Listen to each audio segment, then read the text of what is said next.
About a decade ago, where I was 17 years old, I started my first business with a business partner.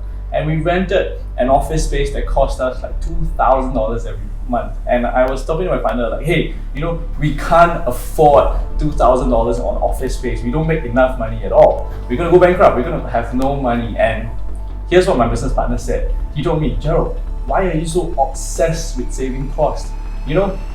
If you cut costs, the most you can cut is what, $2,000 every month, $4,000 every month. If you instead focus on growing our revenue, growing sales, we can increase from $2,000 to $4,000, $10,000. Basically, the sky is the limit. And having an office space only helps us close customers because it makes us a lot more reputable. And that was one of the worst advice I've ever heard. And that was an advice I should not have listened to. So over a decade and tens of thousands of dollars later, this is what I wish someone would have told me when I was starting my first business back then. So if you're having this dilemma of whether you should prioritize growing your sales, growing your income versus cutting on expenses, living on a budget, let me tell you this: living below your means is so much more important than you think. In fact, I would go so far as to say living below your means is the only solution, because no matter how much money you make, if your lifestyle inflates as much as your money, you're practically broke by the end of the month.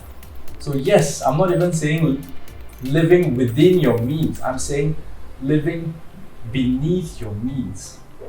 And that's the only way you can be debt-free. That's the only way you can pay off your debt.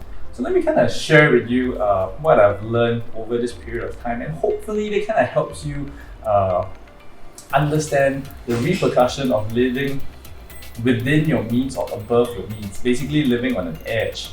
So what I found or I experienced personally is that once you start living beneath your means and you have spare money, you kind of buffer you, cushion you, and you're no longer desperate to make more money, what happens is that you get this level or this unfound level of peace. And basically you're no longer stressed about, hey, I need to find money, I need to make money, I need to make ends meet, because you already met all these basic needs. And what that kind of allows you to do is basically it kind of frees my mind. I feel a lot more empowered. I can basically start to focus on the little things that bring me joy in life.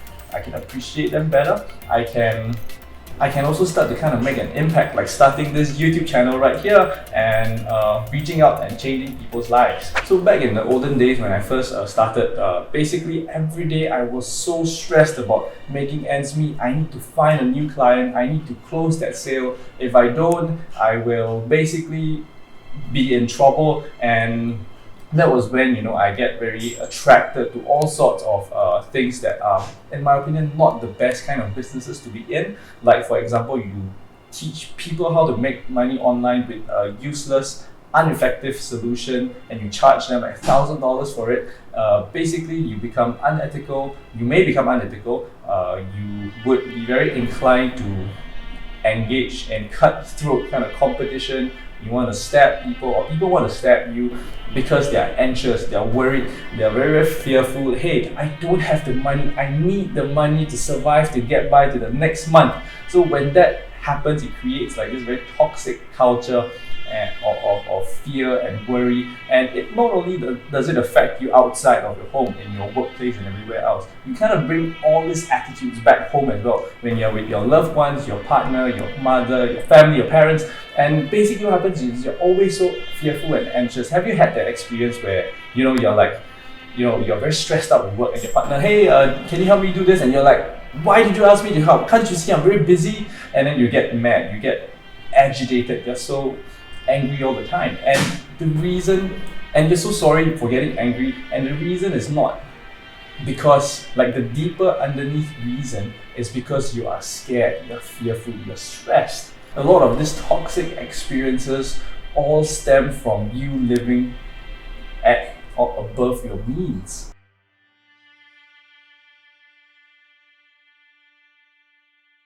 And it doesn't help that society has made it easier than ever to live at your means or even beyond your means. Look at interest rates. It has gone to next to nothing. In fact, interest rates based on the Fed is zero. The interest rates have been dropping. Basically, it wants you to spend more, spend money you can't afford, borrow. That's what they want.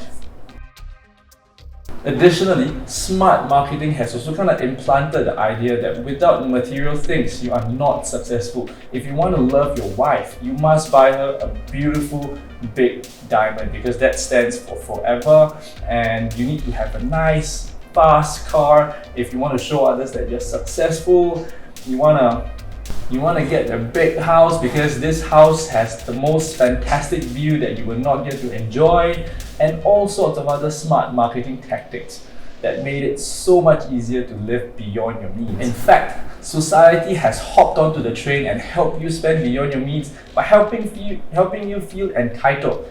Basically, as every time you reach a small milestone, you deserve a pat on the back. Basically, if you pass this exam, you should reward yourself. You get your first job, you should reward yourself. You have a small breakthrough, you should reward yourself. How? Buy a new car, buy a new watch, buy a new house. That's how you do it. And if you can't close customers, do not worry. Get a nice fancy office and get a nice fancy press release and tell people, hey, I've been interviewed by Harvard, and guess what? People are going to come knocking on your doors for business somehow. And that's why the saying, fake it until you make it, becomes a reality. I mean, that's how it becomes a reality. People market it. Why? So that they can earn your dollars and cents, put your money into their pocket. So everybody wins, right? Kind of, I think. It is only when you start to appreciate the dangers of living beyond your means can you start to appreciate the beauty of living within your means. Basically, if you learn to live within your means, you learn how to be content, and you learn how to appreciate the little things that you already have instead of being jealous of the things that you don't have. And most importantly, it allows you to take back control of your life. You are no longer slave to money. You don't have to take part in the rat race, the ego, self-image kind of race to see who's the best and most successful person on the internet. And that's what this channel is all about. It's not just about building passive income to make automated kind of businesses. It's really about control. You want to take back control. You want to have that freedom. And only by taking back that control can you truly focus on your passion, on things that can make an impact to this world.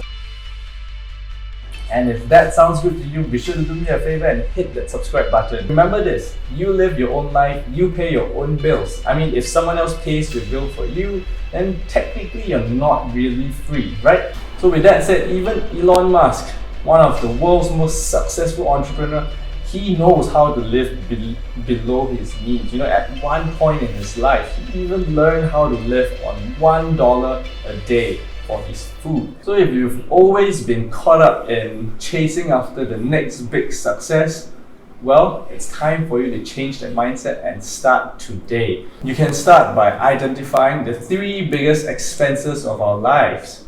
And when you try to think about the biggest expenses of our lives, usually 3 big buckets come to mind. Number 1, housing. So we spend a lot of money buying premium houses. Sometimes if we need that space, we can buy places that are a little bit further, but a lot cheaper. We also can spend a lot more time hunting for good deals that we can put effort into renovating and making it better, basically to reduce our housing costs. And secondly, transportation. We spend a lot on holidays, on cars and cars and cars and cars. So if we can cut that and reduce our expenses on cars, you save a ton of money. In fact, if you're in places like Singapore, where the public transport system is so efficient, you basically don't need to get your own car. And last but not least, food and drinks. Like, a lot of people spend time eating at premium restaurants. I mean, if you need to meet friends outside, you can meet them at a cheaper restaurant. So it's a choice that you have to make, or you can make. And sometimes we choose to take the more Instagrammable, more expensive restaurants. Why? Because it makes us look good, it makes us feel good for a short while, until it comes back to haunt us. So basically what I did is that I'm going to create this playlist of the different ways, or the most effective key habits on how you can become frugal and save money And frugal does not mean cheapskate, by the way. It basically means you become a lot smarter in managing your money. So if you want to check out the playlist, you can check it right here. And by the way, do you know when was the best time to start living below your means? That's right, it was yesterday. And you know what's the next best time? Today. So I'll see you again next time, and take care, guys.